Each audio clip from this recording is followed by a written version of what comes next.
Dans le marché vibrant et bruyant de Mbandaka, une ville connue pour son agitation et ses couleurs, il y avait un boucher dont la réputation dépassait les frontières de la région. On l'appelait Maurice, mais les habitants le surnommaient souvent le maître de la viande. Chaque matin, son étal était envahi par des clients venus des quatre coins de la ville, impatients d'acheter sa marchandise tendre, rouge vif et d'une fraîcheur presque surnaturelle. Maurice avait toujours le sourire aux lèvres, une voix douce et des manières irréprochables.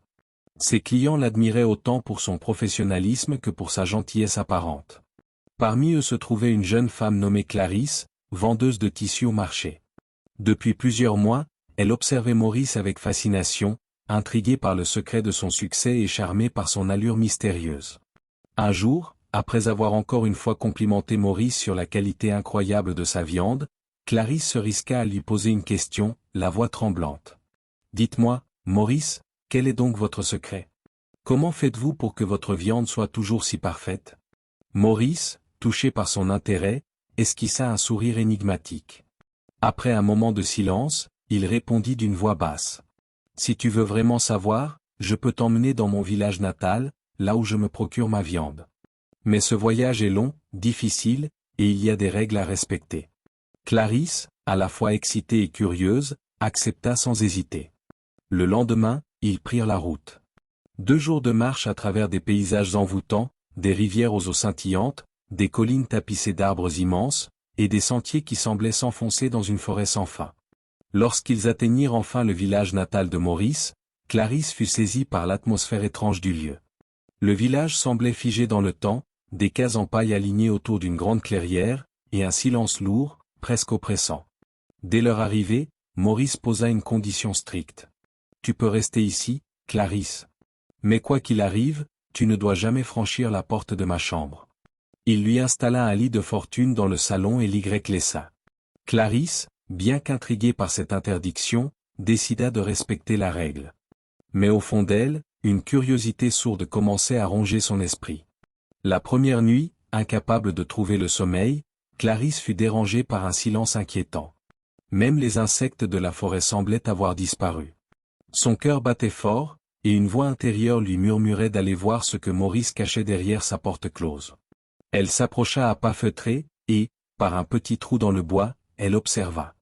Ce qu'elle vit lui glaça le sang. Maurice, debout au milieu de la chambre, se transformait peu à peu. Ses yeux prenaient une lueur rougeâtre, sa peau se recouvrait de marques sombres, et ses mains se changeaient en griffes effilées.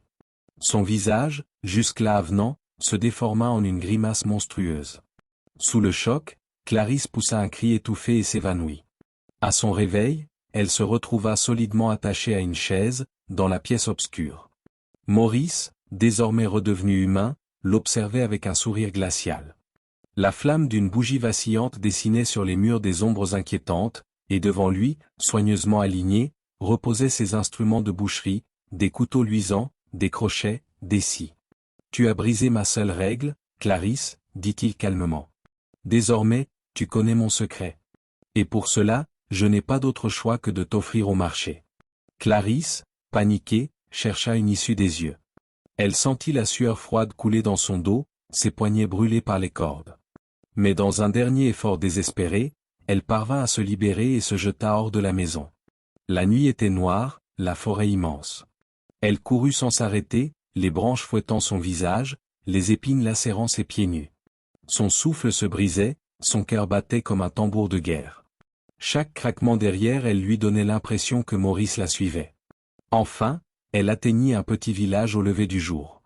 Épuisée, ensanglantée, elle s'écroula devant les habitants médusés. Entre 2 sanglots, elle raconta son cauchemar. Mais personne ne la crut. Ses paroles semblaient délirantes, trop effroyables pour être vraies. Quelques chasseurs, intrigués malgré tout, décidèrent de la suivre pour vérifier ses dires. Mais à l'endroit indiqué, ils ne trouvèrent rien. La maison de Maurice avait disparu, remplacée par une simple clairière vide. Rejetée, Clarisse retourna à Mbandaka. Elle tenta d'avertir les gens, mais son récit fut accueilli par des rires et des moqueries. Peu à peu, l'angoisse et la solitude eurent raison d'elle. Rongée par les visions de Maurice se métamorphosant chaque nuit, elle sombra dans la folie et fut internée dans un asile. Ses cris résonnaient dans les couloirs. « Je l'ai vu. Il existe. Il est encore là. » Pendant ce temps, Maurice s'était déjà installé dans un autre marché de la ville. Derrière son comptoir immaculé, il accueillait de nouveaux clients avec le même sourire charmeur. Ses couteaux brillaient, sa viande attirait toujours plus de monde.